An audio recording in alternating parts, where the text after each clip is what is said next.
Si alguna vez has pensado que tu moto hace menos luz que una vela, este vídeo es para ti. ¡Corre hacia la luz, Caroline! ¡Corre lo más deprisa que puedas!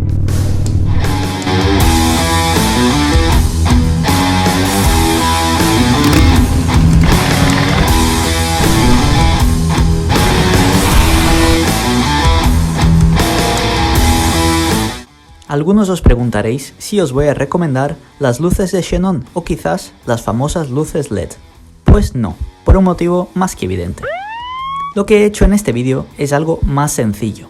Llevo meses probando las luces legales más potentes del mercado para la moto. Y os voy a recomendar la que para mí da un mejor resultado. La elegida es la Philips Extreme Vision Moto. En cuanto a durabilidad e iluminación, es la que mejor me va. Y como la llevo un tiempo ya, me atrevo a recomendároslo. Abajo en la descripción del vídeo os dejo un enlace para que la veáis. Y si estáis necesitando cambiar la bombilla de vuestra moto, ahora es un buen momento, ya que está de oferta.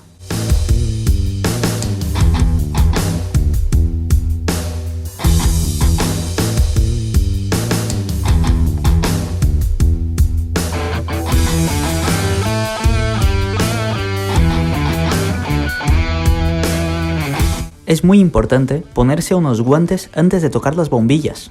Ya que estamos, aprovechad y pegad una limpiada en el contacto de la bombilla antes de instalarla.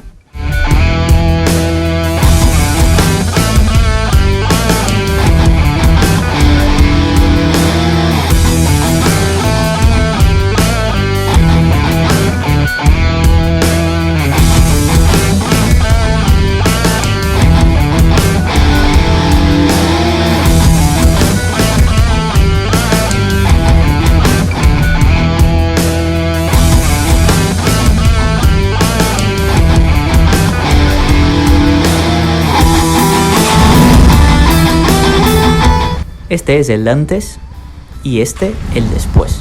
Se nota una mejora considerable y más todavía en carretera. Esto es todo y espero que os haya gustado. Nos vemos en el siguiente vídeo.